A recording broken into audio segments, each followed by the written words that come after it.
Good evening, this is News.Ph, but it's not politics as usual. I'm Pia Hontiveros. Tonight we talk about rebuilding because as we all know, it's not going to be easy after Super Typhoon Yolanda.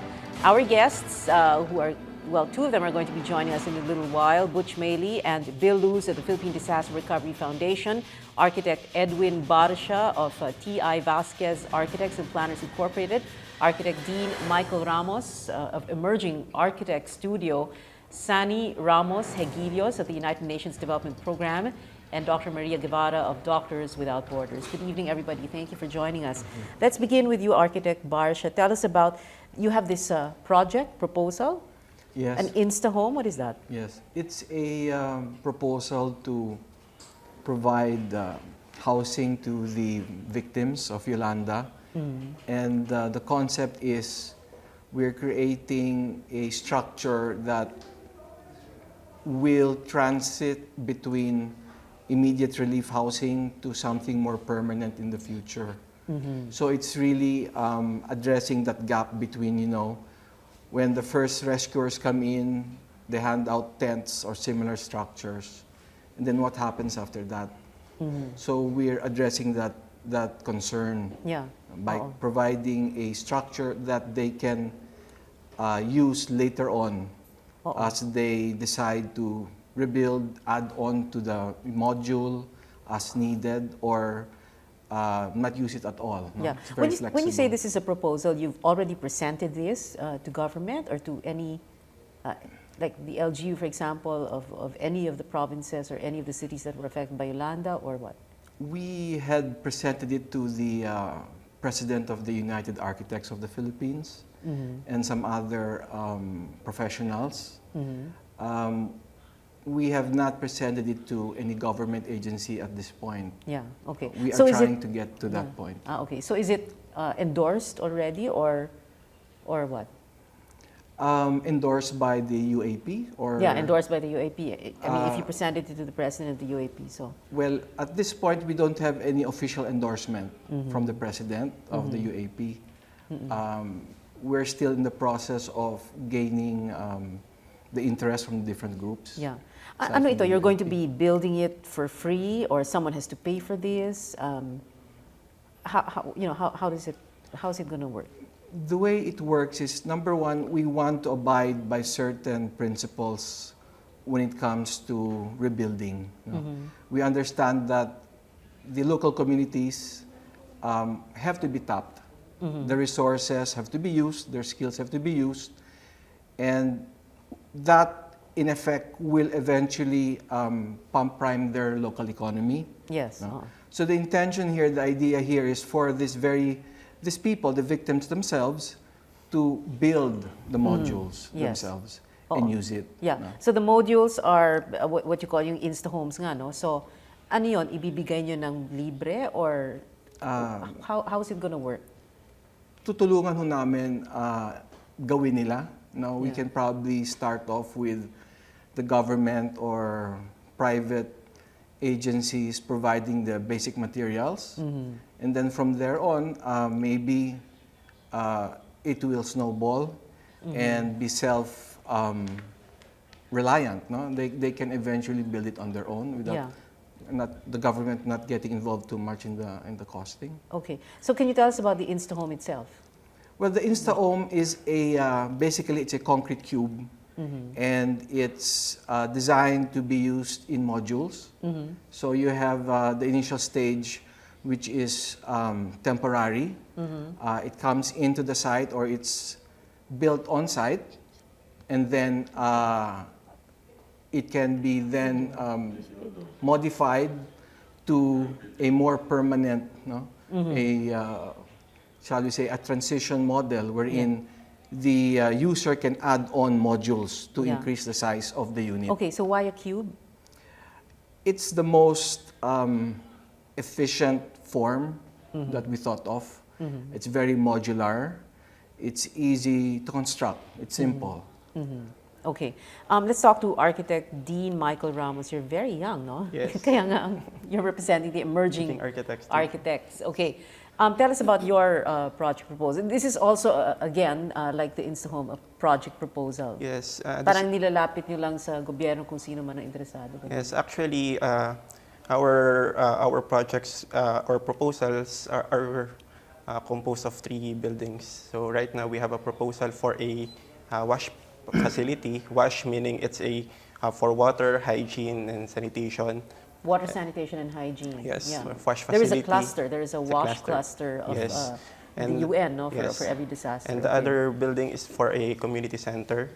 And the third one is a transitional shelter. So basically, our proposal is a sustainable transitional shelters Yeah. for post-disaster situations. Yeah. So as architect Barsha has said earlier, we are the term transitional is we are trying to bridge the gap between the response and the reconstruction phases. Yeah. So because it doesn't happen in a 12-month period, so it takes months, years, or decades yung reconstruction.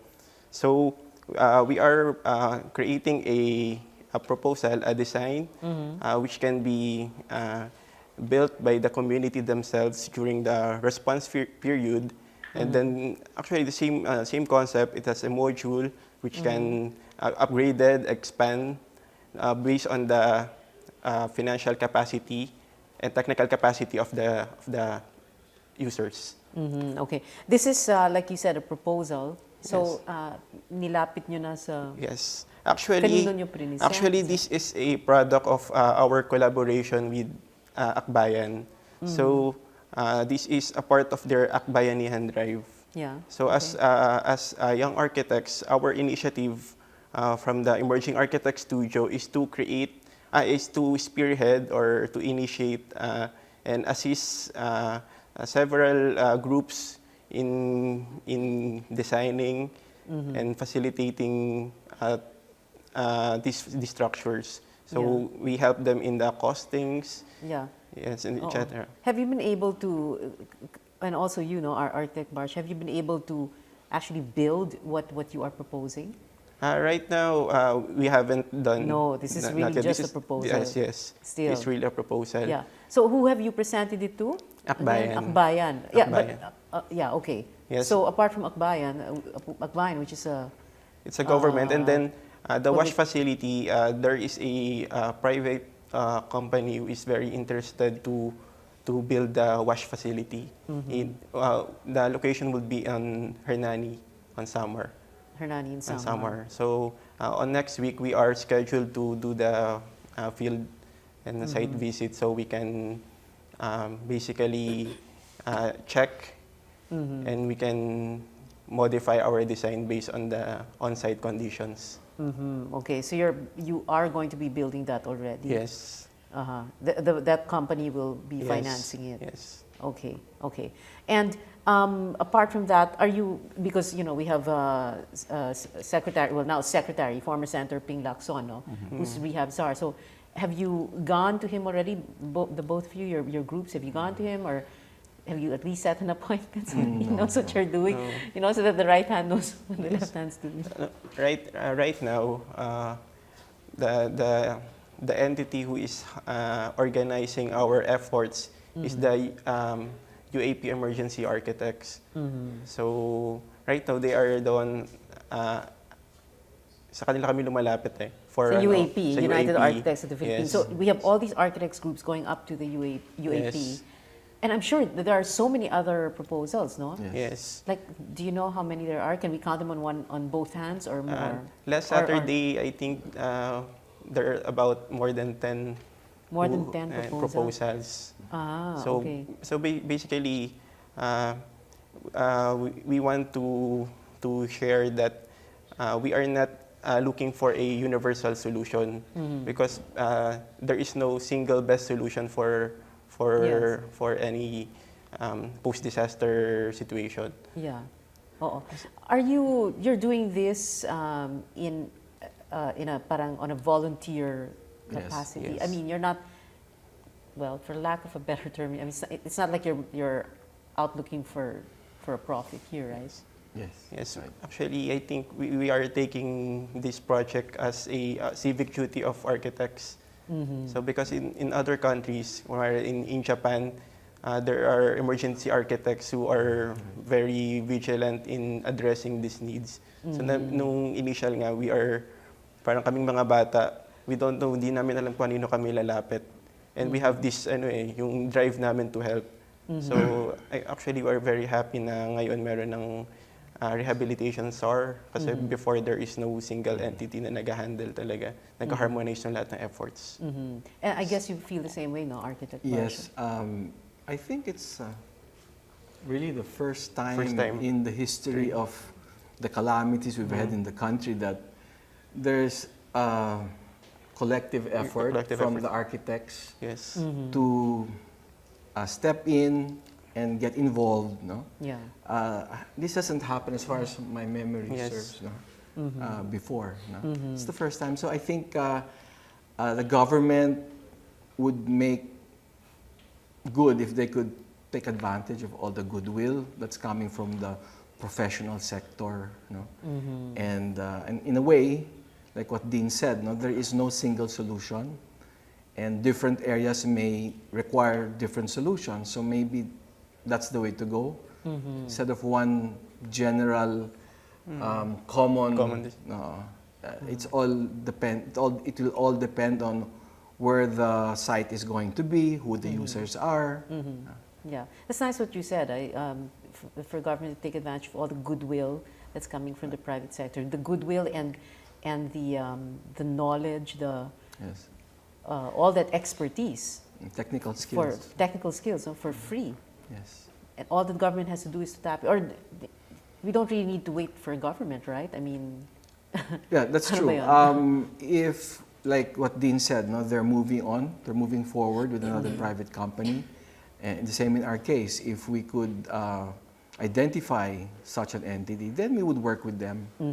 okay. Okay, but No like problem. like he was saying, no, maganda na at least ngayon merong one Prototype. central figure. Well, there's Ping Lacson, so now you know you can talk to Yes. him. Okay, let's talk to the the UNDP Sani Ramos Hegilios. Okay, you have this rebuilding project. This is the brick by brick. No, I'm well, sorry. It's basically, I think that's what you're referring to, the Philippine Disaster Recovery Foundation. And I'm sorry, we have yeah. partnership with them, in fact. Okay. But UNDP essentially is part of the UN system.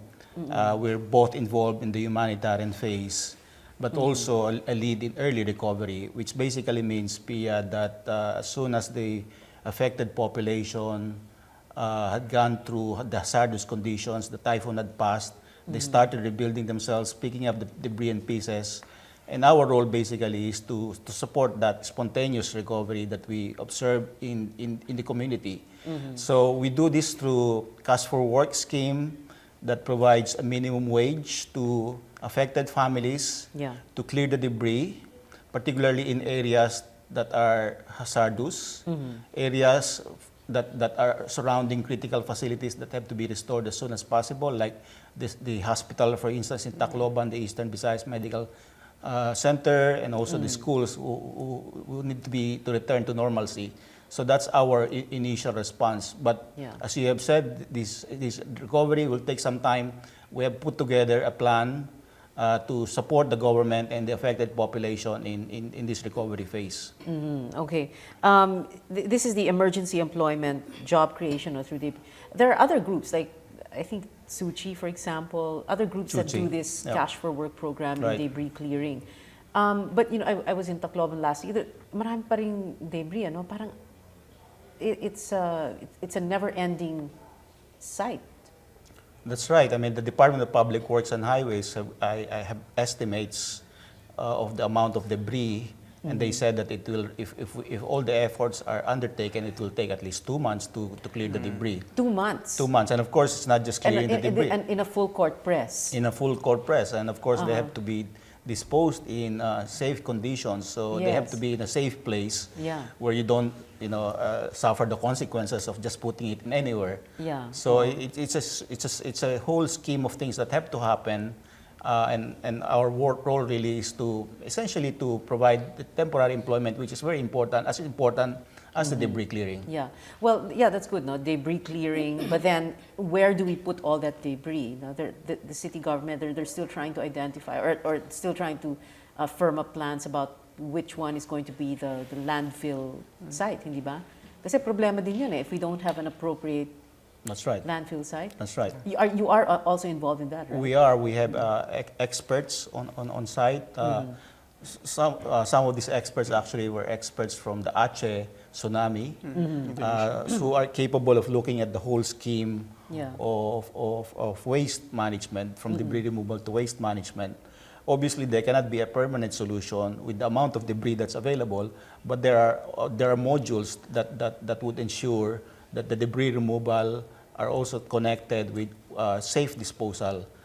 So we're looking at that. I mean, a sample, for instance, are the medical waste that were generated outside of Eastern Medical, Eastern Visayas Medical. So that's important also to ensure that there's safe handling and proper disposal. So we're looking at modules of safe waste disposal rather than the big. So it will come in phases. But in debris clearing also requires a lot of heavy equipment. That's true. The way I understand things, kulang pa rin, ano, ang heavy equipment? Absolutely, Paano yun? yeah. For the past month, we worked with the MMDA, who was actually on site, and then we also worked ourselves with private contractors to move the debris. So all of these require a lot of efforts. Yeah. Well, maybe the United Architects. Because we can't talk about rebuilding if we haven't cleared That's the true. city of all that debris. That's true. Di ba? Access, taking the hazards access away. and hazards. I mean, Yep. the debris is just there. And, well, of course, the other problem there is you have all that debris, and then we're not sure how many bodies are still under all that debris, right? Yes. I'm sure when the people you hire, the locals who do debris clearing, may nandidiskubre ang mga... I think Bangkay. around day 14 or between day 12 to day 14, indeed that happened. Okay. So, all right. So there's emergency employment, and then you have small grants for recovery of the Yolanda affected communities, right? Well, essentially, we're looking at it from that perspective, to restart the economy through debris clearing and cash for work schemes. We work with the private sector to ensure that cash infusions are actually upscaled through mobile banking services. We work with the land bank in ensuring that, again, cash infusions are continued. Because, Pia, one of the important issues here actually is that the disruption is not only about services that are disrupted, it's also about cash not flowing to the affected population. So this is something that we're working on in partnership with Land Bank and SMART and PLD to Telco to ensure that cash infusions are actually flowing into the affected sites. This is what we would like to continue, not only with debris management, but also maybe shifting towards supporting livelihood.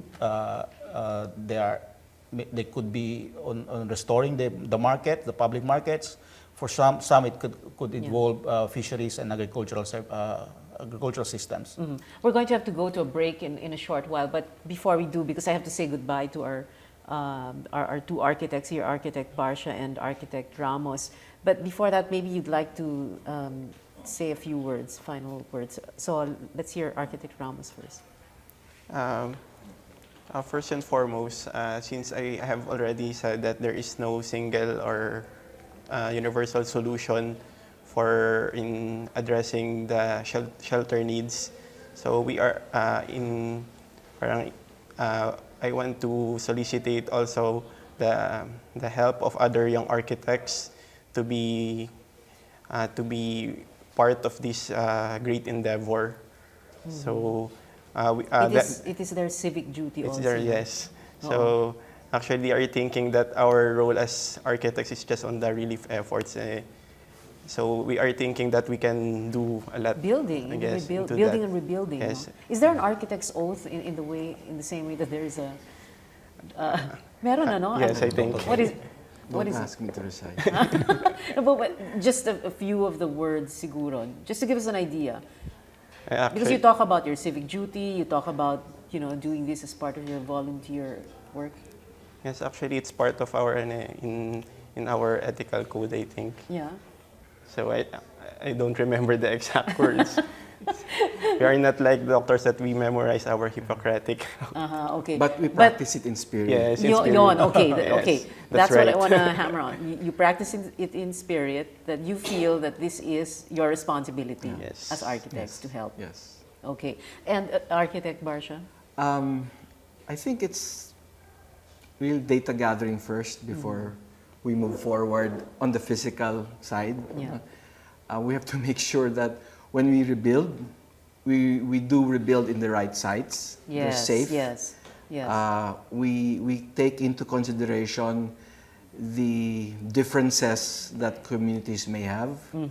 Especially, we focus a lot on women and the marginalized in society. We give them extra special attention when we design the facilities for them. Once we've completed our database, then we can start planning ahead and designing the communities we want. We also have to understand that there will be many more Yolandas because of global warming.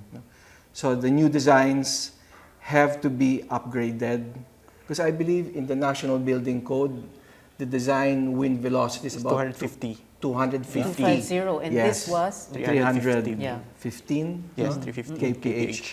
So instances like that, maybe we can look at the National Building Code and review and Yes. revise accordingly. So basically, it's that sort of outlook. Okay, thank you very much to Architect Barsha and Architect Ramos. Thank you so much for joining us. We'll have to take a short break. News.Ph will be right back. Stay with us.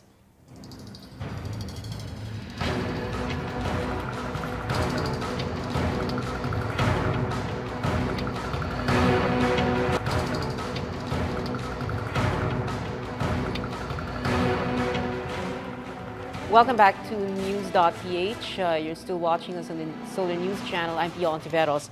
Our guests, Butch Maley of the Philippine Disaster Recovery Foundation, and Bill Luz will be joining us in a little while, I hope. Sani Ramos-Aguilas of the United Nations Development Program, and Dr. Maria Guevara of the Doctors Without Borders. We'll get to Butch in a little while. We were talking to Sani Ramos-Aguilas of UNDP a while ago. So you have those small grants for recovery of Yolanda-affected communities. You're talking here about forest and coastal management programs, at the same time green jobs. It's all about the forest and coastal management programs. There were supposed to be mangroves, di ba? So this is what you're going to try to build and or rebuild. Is that it? That's right. Well, as you may understand, the issue here actually is that a hazard, an extreme hazard event such as a cyclone affected the area. And the issue of protection, coastal protection, is therefore an important intervention that cannot be ignored anymore. It's not just a business as usual Yes. mangrove deforestation, but it's now very imperative. It's imperative that settlements are protected, and mangrove deforestation, the restoration of ecosystem, are important intervention to ensure that we restore the balance of nature in that area. About 2 weeks ago, the Environment Department, through Secretary Paje, came out with a proposal for rebuilding or replanting mangroves in the Leyte and Samar provinces. Right. Is that, are you going to be working with them on that? Indeed. Well, the scheme really is that the UNDP and the UN contribution is within the Yolanda, the broader Yolanda Recovery and Rehabilitation Plan, which of course will be launched on December 18. So our plan basically is a subset or intervention that forms the whole of approaches that the government is undertaking. So we essentially support the government in this endeavor. When you say green jobs, we're talking about what exactly, apart from forest and coastal management? Well, this is, of course, subject to assessment in areas, but essentially we're looking at, for example, ensuring that any economic opportunities are not extracting further from the ecosystem, like charcoal making can prop up in different places. It definitely provides the much needed fuel Yes. for families, but it's also, of course, not not good if that continues. So some of these things will involve, I guess, skills training that will allow affected population to maybe shift to more energy efficient stoves. And this kind of technology are available elsewhere.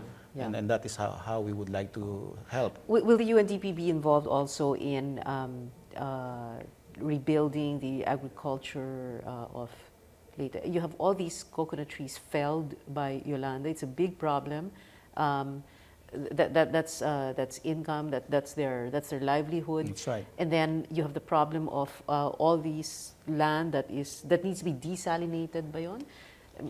Cleared, yeah. Oh, cleared. Well, cleared. That's a big problem, no? You need all these trucks. You need all this equipment. Well, I guess we're looking at in the short term livelihood diversification. You know, farmers and fishermen who typically have their income generated through farming and fisheries must be supported so that they get involved in alternative livelihood. It may not mean that they are going away from their farming systems. It could be helping them with crop diversification. It could also mean skills training for recycling of fallen coconut trees so that they can be useful, for example, for shelter reconstruction. A shelter reconstruction. Okay. A comment we have heard is that at least 20% of the requirement for wood for shelter reconstruction can come from these fallen coconut trees. So we ought to help them with skills training, carpentry, and more importantly, maybe help them with skills in typhoon-resistant construction so that the houses that they rebuild will withstand future extreme weather events. Well, who's going to do that? Who's going to make sure that those coconut trees that were felled and just need to be removed are used for construction also? We've heard this discussion with the Department of Public Works and Highways, Secretary Singson. Essentially, of course, something that we can pursue, and I guess the authority will be the local government unit, but with a lot of guidance from those who are involved in shelter reconstruction, which is the Department of Public Works and Highways. So I think if you visualize it, it's basically involve the debris removal, which we are supporting through Cash for Work. Owners of the private owners of the land will also be able to support that process, and then it goes to sawmill. The DPWH will install. In fact, there are a couple of sawmills already. There are a number of sawmills already that DPWH, which is tied up with work on the bank houses and the resettlement site. So you have to look at it from that scheme of things, that they're well connected to each other. Oo, kasi ang kailangan talaga yung magkukumpas ng lahat. And we're expecting and hoping. And I guess expecting more that it is Ping Lacson who's going to be doing that, right? Right. Right. Okay. There's also restoration of local governance, one of your projects. This is interesting. Right. Why is it so important, and why do you feel the need to support that? Okay, well, many of these decisions, in fact, the reference to who will orchestrate this will have to be local government. And unfortunately, local government functions were also disrupted, especially in Eastern Visayas. So restoration of local governments is basically helping them, the local government units, so that they can achieve very quickly the same capacity that they had before in terms of planning what should happen in the community, bringing the stakeholders, create a platform for discussing prioritization, create a platform for bringing in national agencies as well as international agencies. Okay. It may also require, of course, support for basic infrastructure like funding for critical facilities, public markets, the area for skills training, for instance, and all of those things. Covered ba ang schools? There are a lot, I can't even say a lot of schools. Most of the schools have their roofs blown off. That's right. Well, right now it's not part of our scheme, but I'm sure that's a priority of the DPWH, and I understand that other agencies, particularly UNICEF, other UN agencies to Save the Children, are focusing their attention towards reconstruction of schools. Yeah, somebody has to be really looking at that also, because in terms of priority, ang dami namang priority, Oo di nga. ba? I mean, parang hindi na alam, lahat ng government agency hindi na alam kung ano nang uunahin. Well, that goes for the private groups as well, di ba? But kasi ang problema, baka may maiwan, di ba? That's true. And parang our focus should be that we leave no one behind. Right. Well, that's the idea of the cluster approach. I think you alluded to that earlier. The cluster approach is essentially to look at the whole scheme of needs that can be responded to and to ensure that they are done very well but by specific lead agencies. In the case of UNDP, we're on early recovery. There's a cluster that supports education, but at the same time, looking at what are the gaps. So this is the nature of the cluster approach that we are. There's a way of coordinating on each of the sector that may be affected. So nothing falls between the cracks. That's right. That's right. So this is why UN OCHA is so important, the Office for the Coordination of That's right. Humanitarian Affairs. That's right. And in a way, they're the ones who are on top of the situation. Essentially, in a way, no? yeah, it is the Essentially. UN humanitarian coordinator. That's Miss Luisa Carvalho, who basically is the equivalent of a SAR in the UN system. Okay. Let's talk to Maria Guevara of Doctors Without Borders. I'm sorry to make you wait for so long, but there's so many things to discuss. But okay, I was going through your report. No, it's interesting where you say that you found many areas that were underserved by aid or help did not reach them at all. And we're talking here not just of relief but of medical attention. Can you give us an estimate of how many of those areas are we going to be disappointed when we hear the No, figures? I think that's a tall order to say. I think that the point is that there are areas that have not been reached, and we're not really sure how many those are. Where we are, we have activities today which are in Eastern Samar and Giwan area and up to 5 municipalities that's covered by Giwan. We're also in Tacloban, Palo, Tolosa, and Tanwan. And The also worst hit the worst coastal areas, of the as well as in the less mediatized areas as Burawan in the southeast Samar area, Ormoc in the west, as well in northwest and up to there to Santa Fe where it borders Tacloban, but also in Panay Island in the Carles, San Dionisio and Estancia, where Iloilo, the northern Iloilo, and the outlying islands that are associated in those municipalities. So what we're trying to do is actually access, and as we're doing activities, we're also doing assessments and explos, and where we find the needs, we're always trying to do something. And so one of those is to highlight where those gaps are. Yeah. When you came in, of course, of course, Doctors Without Borders, you've always responded in times of calamity in many other areas around the world, no? Certainly. But when everybody comes in, you do go through the coordination. You all sit down, right? And you have that cluster approach. So at least, ang nangyayari, parang no one gets left behind. Things don't fall through the cracks. If there are areas that have not been reached, that's where. Yeah, That's where you so because of the capacity of MSF, we, at least in this, especially in this response, we had at the first day, which was that Sunday, the 10th, we had 5 to 10 staff to do already, international staff going into assessments. And immediately from day after that, we went up to 100 and 140. And today we have probably around 200 international staff. But what we did initially was, from the information that we gathered already, whether that was in the news or the UN or from the monitoring that we were doing, we essentially did our own cluster coordination, if you want to do it, which is not something that we generally name it as, but amongst our capacities, we decided to spread out and really see where those needs were. And so we sent a team to Tacloban, Giwan, into northern Cebu, into Negros, as well as into Panay. And where we found the most needs, we established our activities, which included basic health care, medical support, with a view to really do the acute emergency response, to do acute life-saving, but also in the early recovery of making sure there's basic needs were being met, whether that's the wash or non-food item distribution, shelter distribution, hygiene kits, as well as food. Yeah. Acute emergency care, no? Many Yes. people come in with wounds that need to be Exactly. treated right away, no? Or Yes. else that becomes a problem in Yes. the future. And initially, we did start to find, once we were able to start seeing patients with all the cargoes that and medical supplies that we were able to ship in and get to the field immediately, we were seeing lots of infected wounds because in the initial periods, they did not get any treatment, or if they were very superficial treatments. Unfortunately, some of those were also affected with chronic disease.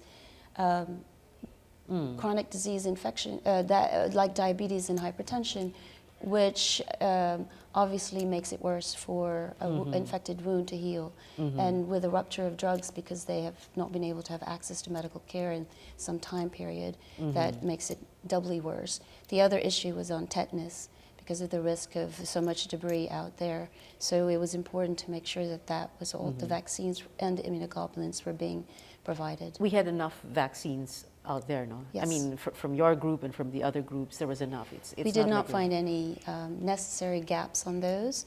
I know that the Department of Health had a good stock in place.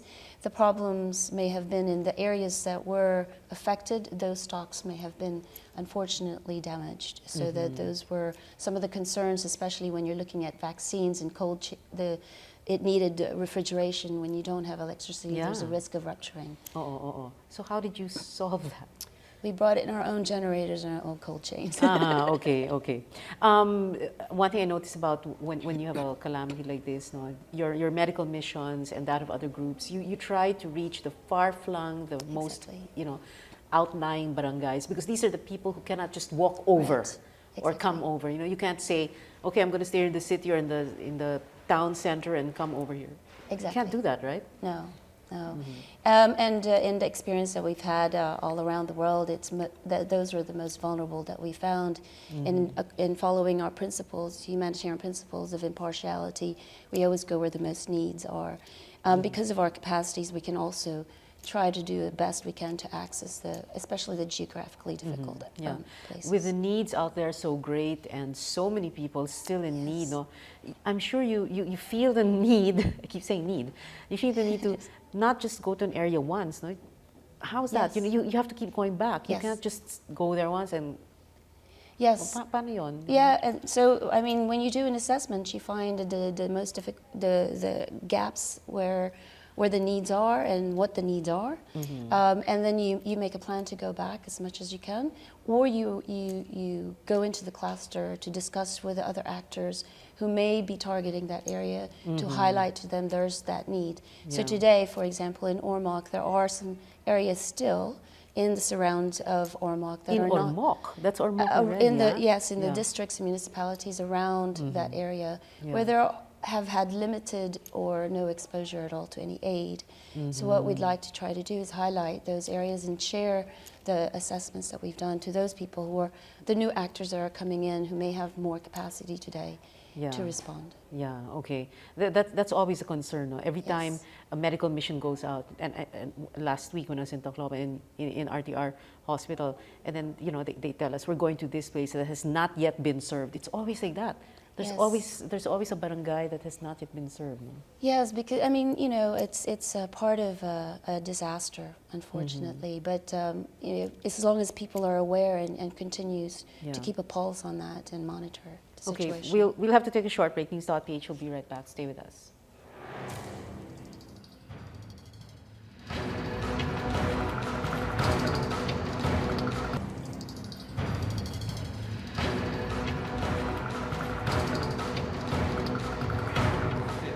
Welcome back. You're still watching News.Ph on the Solar News Channel. I'm Pia Hontiveros. Our guest, Sandy Ramos Hegilios of the United Nations Development Program, Dr. Maria Guevara, Doctors Without Borders, and Butch Maley. And Bill Luz is going to be joining us in just a bit, in about a minute, from the Philippine Disaster Recovery Foundation. While we're waiting for Bill to join us, going back first to Maria Guevara of Doctors Without Borders.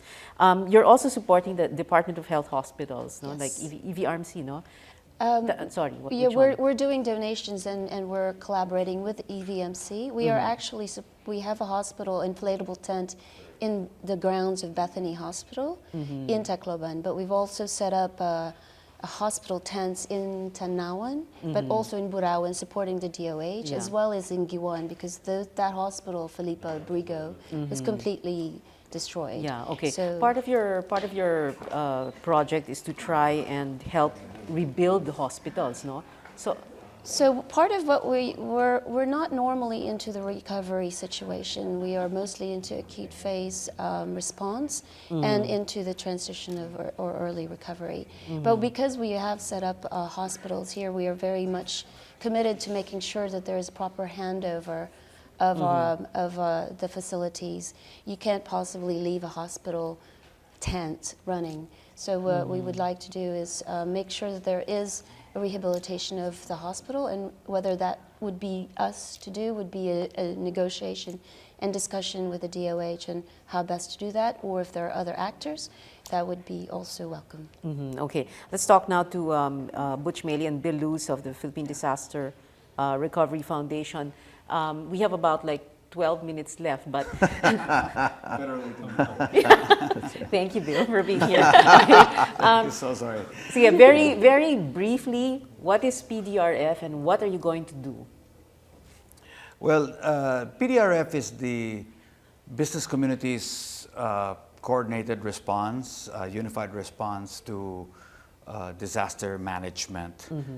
The government had asked us to get ourselves organized so we can coordinate much more closely with the government rather than call so many companies all at one time. It's kind of a single point of contact to be able to manage the response. And the response we're preparing is, well, preparedness, relief, recovery, and reconstruction. But because of Yolanda, we'll start with recovery. Recovery. Yeah, we try to reboot the economy, then we'll work into reconstruction. But obviously thinking that our foundation is really preparedness. And then through better coordination, of course, relief and the whole cycle. Yeah, because there are so many local and international aid groups on the ground, and then there's government, also private sector. What is it that PDRF is going to do that is not going to duplicate and in effect will just complement what's already being done? Butch? Well, I think what the private sector brings to the table is that right now in no. exactly, but there's no reason to live in a place like Tacloban now unless there are jobs, unless there's an economy that's thriving. It's completely leveled, and people are just making do with what they can. A lot of people have left. So until the private sector comes in there with initiatives, and we've got I think an approach which will help through bringing back sari-sari stores, funding fishing boats for fishermen. Once those jobs start coming back, then it gives people a reason to live there again. Yeah, okay. Have you thought about, when we talk about rebuilding Tacloban, is it going to be Tacloban, we have the nice houses for the rich and then the bunk houses for for the poor? Ganun ba yun? No, I Have you think thought about that? well, first of all, we have to look beyond Tacloban. It's a whole area. I mean, there are a lot of regions, that have been affected. So to be practical about it, we've broken down the area into eight regions. 6 of them affected by Yolanda. We can't forget Bohol. No, Bohol is still there, affected by the earthquake, and Zamboanga City. So we're really looking for area managers and coordinators for all 8 areas. We have 5 activities we're looking at: shelter, education, water, sanitation, and health, livelihood, and environment. So we've got, conveners and task forces trying to put together the best plans available and products and services for those 5 sectors. And if you ask what do we bring to the table, the business community does 2 things now. Everyone expects business community to come in through corporate social responsibility projects, and definitely the business community will do that. But the far larger contribution is really the commercial operations. You reboot the economy by getting commercial operations up and running again. Okay. Utilities, power, telco, retail, manufacturing, services, and the business community is doing that, but no one is tracking where it's going. So one of the things we plan to do is map everything so that we can track both commercial and CSR. But not just the business community, but we'd like to track what's the government doing, what are the international aid agencies doing, what are NGOs doing, so we can determine, is there a gap somewhere? Are some places underserved versus overserved? Right now we can't tell. So I think by managing and organizing and getting more coordinated, we can do this well. And as I said, we need to interact not only with government, but with international aid agencies and NGOs as well. Yeah. Have you both been to Leyte and or Samar or Panay Island? Yeah, I've been to Tacloban twice. In fact, I have to get up early. When was your first time? My first time to Tacloban. Yeah, after soon after it happened, I was there actually a few days after, and Okay. I happened to run into Secretary Rojas and Secretary Gasmin, and I did see the dead bodies on the street, though they were in body bags by the time I got there, and there were troops there as well, and so that was a different situation, I think, than for the first couple of days after the typhoon happened. And then you were saying you have to get up, you're going back tomorrow. Yeah, I'm going back early tomorrow morning, partly due to Sunny. Why? What's going on? It's my third time. Oh, yeah. And there's a big UN group going back with a number of ambassadors. And I think it's important for the private sector to be represented. Okay. So what else is PDRF going to do? It's interesting when you say you're going to do mapping. Mapping is one of the new favorite words. Ever since the disaster, I'm mapping. What else? Well, we need to get a whole inventory of services available and products. Many people call us and say, I want to help, I want to donate, I want to give somewhere, but I want to know, who's the trusted implementer on the ground? What am I getting? How am I going to make sure it's going to be, how am I going to be assured it's going to be delivered? So we've got to get that type of data and vet it, no? So those are the immediate types of recovery efforts we need to put together. Longer term, we'll take an inventory of corporate resources available in case of quick relief and in the future. Yeah. But think about the possibilities. Just imagine. We got a huge network. It includes, PLDT Smart, Ayala. I'm with Ayala. We've got Aboitiz. We've got Shell. Lopez. We've got Lopez Group. We got some You've big got all names the money there. in the country. So just think about it. That later on, if we ever needed to get damage assessment reports in the future, what if we ask all our employees and had a standardized template that that is normally used for damage and loss assessments? But think, our employees are our trusted sources of information. If they tell us something is such and such on the ground, we know we're not being pranked. We know we're not being, it's not exaggerated. We know it's not being politicized. We get real information. Imagine the power of that. We can act much, much faster. Yeah. Something that we did not have organized this time around, but there are many things that we can do as a corporate sector through PDRF. So we just need time to get organized, and as I said, we need to be focused. So recovery is the first thing. We need to reboot the economy. Commercial operations will be a bigger driver.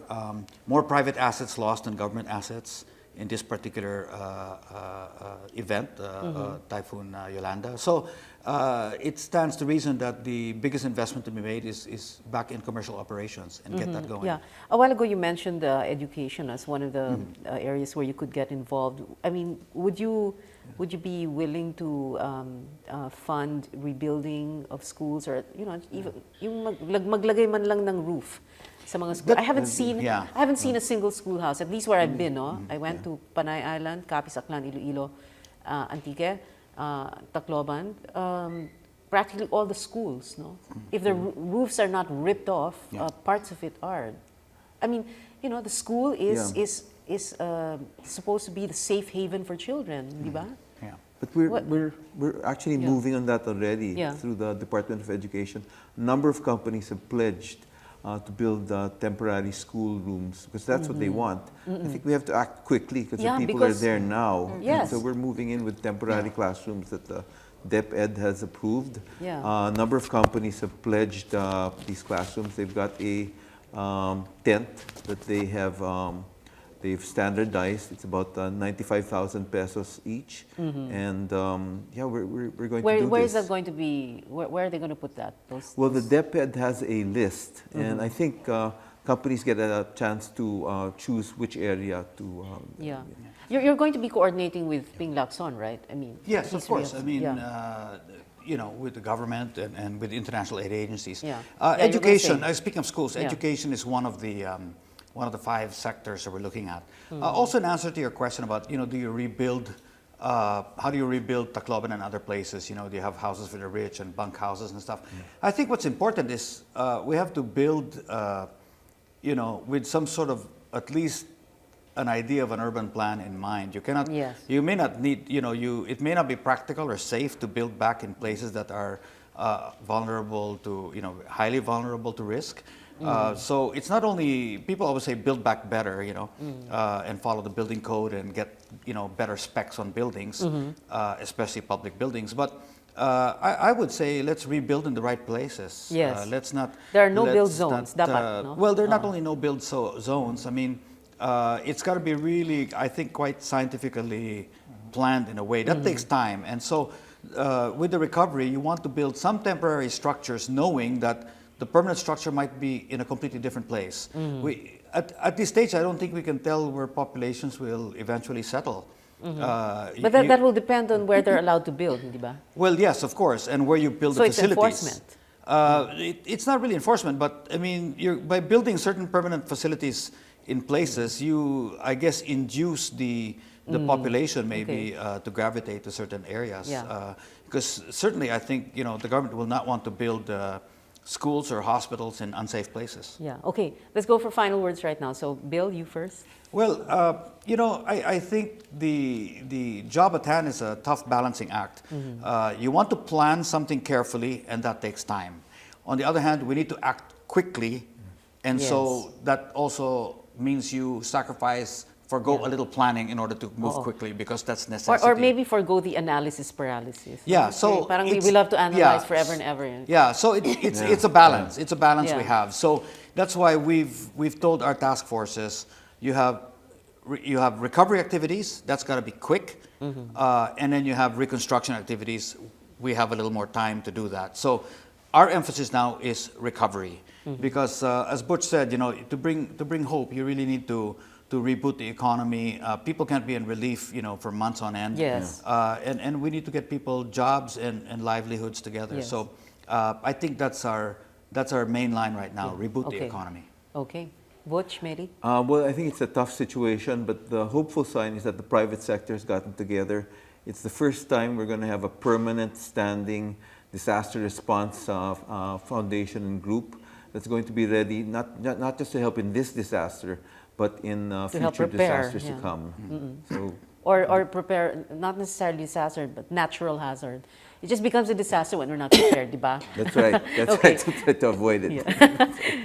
Dr. Maria Guevara?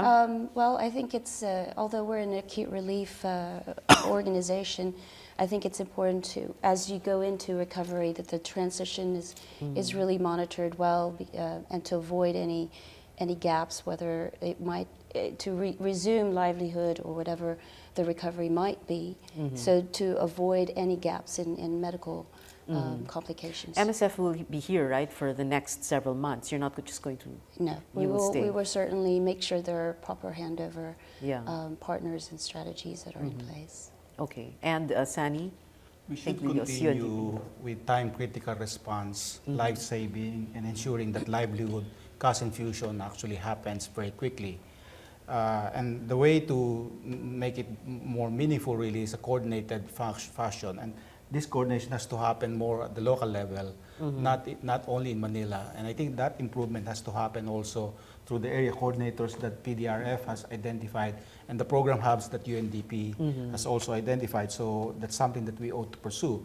But also we should take this opportunity to look at resilience building, making sure that the problems that actually resulted to this disaster are actually resolved. So it's not just going back to normalcy, Yes. but look at the causal factors of why this impact has been too large. Yeah, okay. I won't be able to say thank you to every one of my guests, but thank you so much for being here.